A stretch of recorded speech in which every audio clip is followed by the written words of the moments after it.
سرپرستی میں ہماری یہاں پہ جتنی بھی ٹیم ہے کونسلرز کی، وائس پریزیڈنٹ کی اور ہمارے ساتھی جماعتی عہدیداروں کی، اس علاقے کے جو مسائل باقی رہ گئے ہیں ان کو انشاءاللہ تعالی وہ مرکز سے ان کا تعلق ہو یا صوبے سے ان کو حل کروائیں گے، اور جو ڈیولپمنٹ باقی رہ گئی ہے اس کو بھی مکمل کریں گے انشاءاللہ۔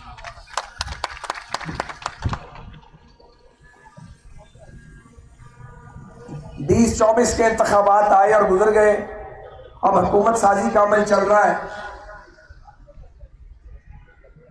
جس جماعت کی حکومت نہیں بنی وہ یہ کہتی ہے کہ دھاندلی ہو گئی ہے، لیکن اس کے لیے حسب عادت وہ قانونی پلیٹ فارم کو استعمال کرنے کی بجائے سوشل میڈیا کا سہارا لیتے ہیں، الزام لگاتے ہیں، بہتان لگاتے ہیں، جعلی بیلٹ پیپر کی تصویریں لگا کے شائع کرتے ہیں اور غلط بیانی سے باز نہیں آتے۔ یہ ان کی عادت اور روایت ہے۔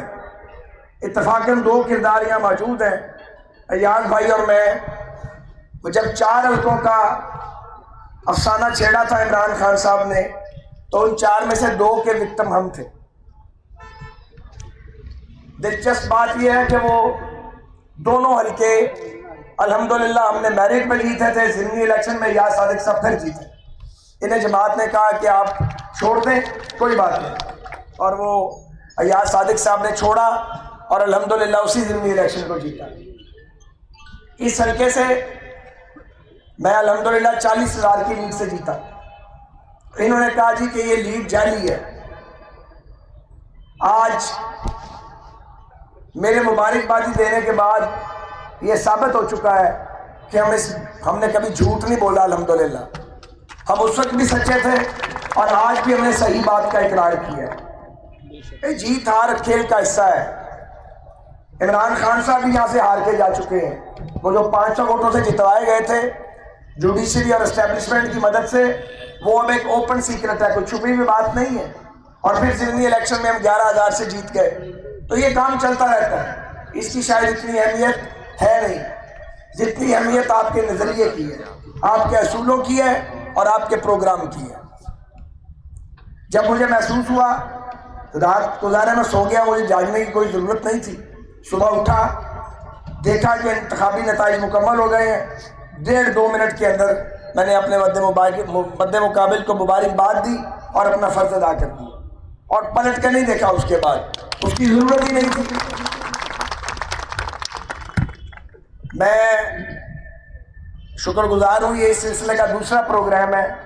یہ آپ کے اعزاز میں استقبالیہ تقریب ہے، یہ اظہار تشکر کی تقریب ہے، جس میں ہم سب آپ کا شکریہ ادا کر رہے ہیں کہ آپ نے انتخابی جدوجہد میں شیر کا ساتھ دیا، مسلم لیگ نون کا ساتھ دیا۔ آپ زہریلے پروپیگنڈا کا، کلٹ فالوئنگ کا یہ جو ایک فرقہ بن گیا ہے یا جو ایک فتنہ بن گیا، آپ اس کا شکار نہیں ہوئے۔ بہت سے لوگ اس کا شکار ہوئے، وہ بہت جلد سمجھ جائیں گے انشاءاللہ تعالی۔ ایک بات میں ڈنکے کی چوٹ پہ کہنا چاہتا ہوں، ہمیں یہ مشورہ دیا جا رہا ہے کہ جو زبان پی ٹی آئی کی ہے وہ زبان ہم استعمال کریں۔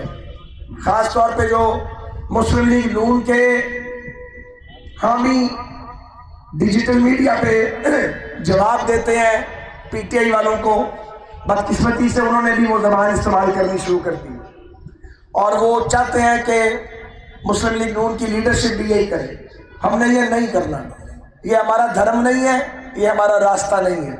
نفرت کا مقابلہ نفرت سے نہیں کیا جائے گا، تعصب کا مقابلہ تعصب سے نہیں کیا جائے گا، اور کلٹ کا مقابلہ کلٹ سے نہیں کیا جائے گا۔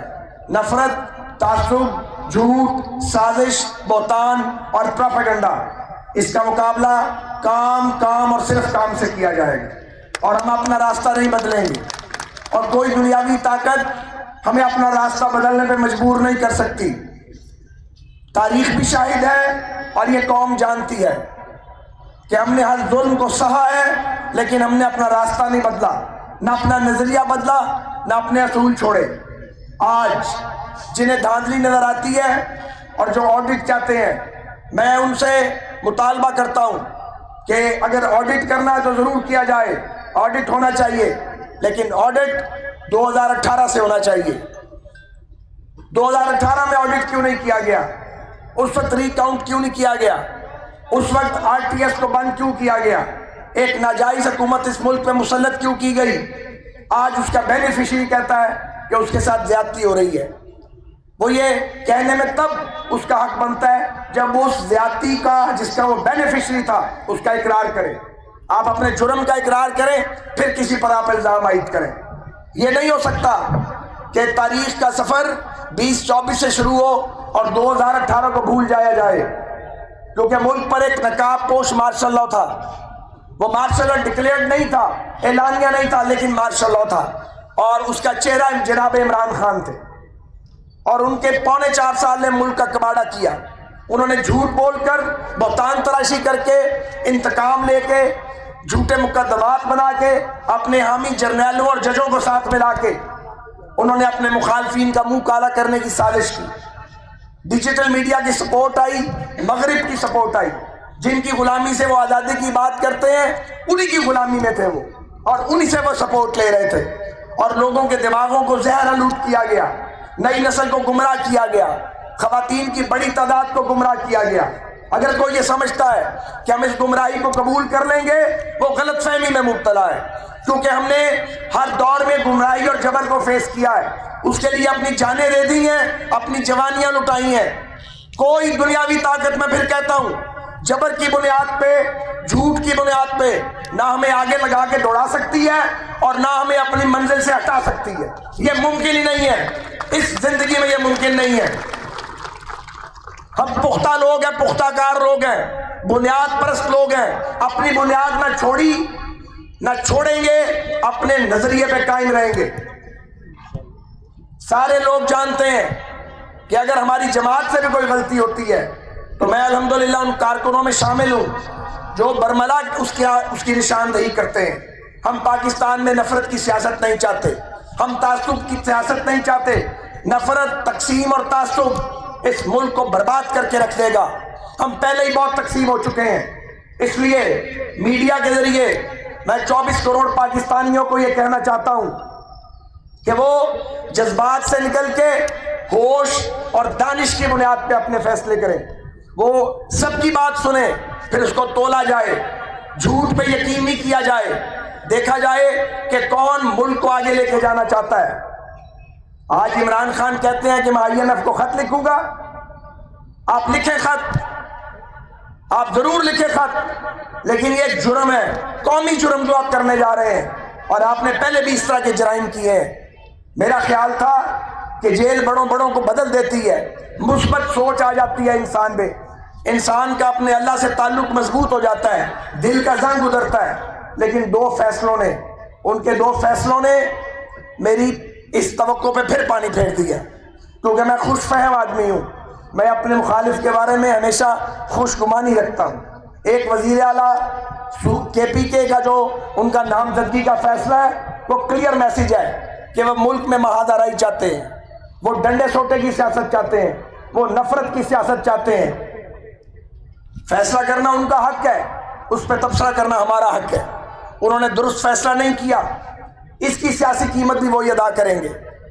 اور دوسرے یہ جو IMF کو وہ خط لکھ رہے ہیں یا لکھنے جا رہے ہیں جس کا اعلان کیا ہے، مجھے اپنے بھائی سینیٹر علی ظفر سے یہ توقع نہیں تھی.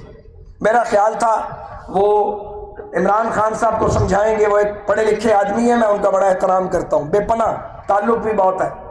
میں اب بھی توقع کرتا ہوں کہ وہ عمران خان صاحب کو اس سے باز رکھے، کیونکہ اس سے ملک کو تو جو نقصان پہنچے گا وہ پہنچے گا. IMF سے پاکستان کی بات پھر بھی ہو جائے گی، لیکن عمران خان صاحب کی جو انتہا پسندانہ سیاست ہے وہ اس کے تابوت میں ایک ہی لوٹ ٹھکے گی، نفرت اور بڑھے گی، تلخی میں اضافہ ہوگا.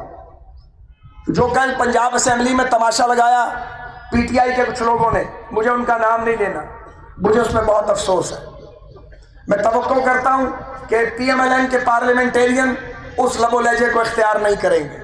ہم صبر اور حوصلے اور ہمت کے ساتھ آگے بڑھتے رہیں گے، اپنے پروگرام سے ایک رتی ہم نہیں ہٹیں گے، بالکل سیدھے راستے پہ چلیں گے. پنجاب کی حکومت انشاءاللہ تعالی آج مریم نواز صاحبہ ہماری چھوٹی بہن اور ہماری پارٹی کی ایک شائننگ سٹار، چمکتا ہوا ستارہ، وہ آج انشاءاللہ وزیر اعلیٰ منتخب ہوں گی پنجاب کی. اپنے والد کی، اپنے چچا کی اور اپنے بھائی کی اس لیگیسی کو وہ آگے لے کے بڑھیں گی کامیابی کے ساتھ. ہم ان کو پیٹرنائز بھی کریں گے اور ان کو سپورٹ بھی کریں گے اور ان کی کامیابی کے لیے پورا زور لگائیں گے، کیونکہ حکومت پنجاب کامیاب ہوگی تو پنجاب کامیاب ہوگا. پنجاب کے 12 کروڑ لوگ جو ہیں وہ کامیاب ہوں گے. پنجاب کو ڈیولپمنٹ چاہیے. پنجاب کو جو انفراسٹرکچر شہباز شریف بنا گئے تھے اور وہ ٹوٹ پھوٹ گیا عمران نیازی صاحب کے دور میں، اس کو ہمیں ریہیبلیٹیٹ کرنا ہے. لوگوں تک پینے کا صاف پانی پہنچانا ہے. تجاوزات کا مسئلہ ہے، ہاسپٹل کی حالت ناگفتہ بے ہو گئی ہے، اس کو ٹھیک کرنا ہے. جو ایجوکیشنل سسٹم ہے اس کو ریویمپ کرنا ہے، ریسٹرکچر کرنا ہے. ایک لمبا ریفارمز کا ایجنڈا ہے جس پہ کام کرنا ہے. جہاں سے تعمیر و ترقی کا سفر ٹوٹا تھا وہیں سے انشاءاللہ تعالیٰ شروع ہوگا دوبارہ تعالیٰ. اور مجھے یقین ہے کہ مریم نواز پنجاب کی ایک بہترین وزیر اعلیٰ انشاءاللہ تعالیٰ ثابت ہوگی اللہ کے حکم سے.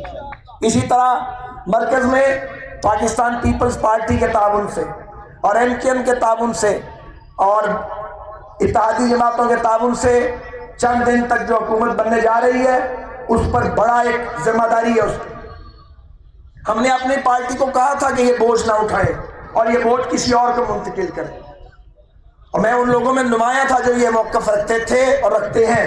لیکن اب چونکہ فیصلہ ہو چکا ہے، یہ ہماری ذمہ داری ہے کہ آنے والی گورنمنٹ کو ہم مضبوط کریں پاکستان کے لارجر انٹرسٹ کے اندر. اور یہ جو مہنگائی کا جن ہے اس کو کنٹرول کرنے کی کوشش کریں، اور جو بے روزگاری ہے اس میں کمی کے لیے اپنی ایفرٹ کریں. ہمیں بڑی ذمہ داری کے ساتھ، بڑے ایک جدوجہد کے ساتھ ہمیں پاکستان کے زخموں پر مرہم رکھنا ہے. پاکستان لہو ہے، زخمی ہے. دہشت گردی واپس آ رہی ہے عمران خان کی پالیسیوں کے نتیجے میں. لوڈ شیڈنگ پھر واپس آ گئی ہے. گیس کی قیمتیں آسمان سے باتیں کر رہی ہیں. انرجی کا کرائسس سر پہ کھڑا ہے. ہمارے ملک دیوالیہ ہونے کے دہانے پہ کھڑا ہے. لوگوں کے پیٹ میں روٹی نہیں ہے. لوگ جو ہیں وہ علاج اور معالجے کے لیے ترس رہے ہیں. اس سچویشن کے اندر مجھے آپ بتائیں، جو جھگڑے کی بات کرے، جو تعصب کی بات کرے، جو نفرت کی بات کرے، جو تقسیم کی بات کرے، وہ کیسے پاکستان کے 24 کروڑ لوگوں کا دوست ہو سکتا ہے؟ وہ پاکستانیوں کا دوست نہیں ہو سکتا جسے صرف اپنا اقتدار نظر آئے اور لوگوں کے مسائل نظر نہ آئے. سو یہ ہماری کلیکٹیو رسپانسبلٹی ہے کہ ہم پاکستان کو مشکلات سے نکالنے کے لیے اپنا رول پلے کریں. میرے دوستوں اور بھائیوں، آئندہ کا پاکستان، نفرت زدہ پاکستان ہم نہیں دیکھنا چاہتے. ہم پاکستان کے اندر ٹالرنس چاہتے ہیں.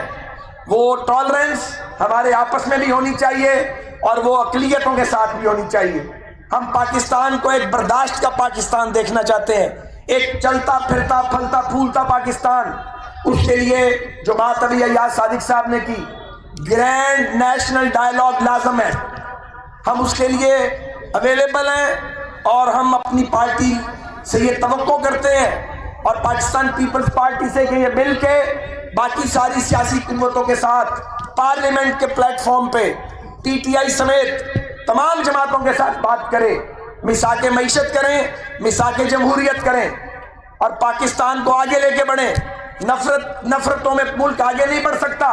یہ بات جتنی جلدی PTI کو سمجھ آ جائے گی اتنی جلدی ان کو راستہ ملے گا. اگر وہ یہ سمجھتے ہیں کہ گنڈاسے پکڑ کے، گالیاں دے کے اور وہ شور و غوغا کر کے وہ ملک کو آگے لے کے جائیں گے یا اپنا راستہ بنائیں گے، راستہ نہیں بنے گا.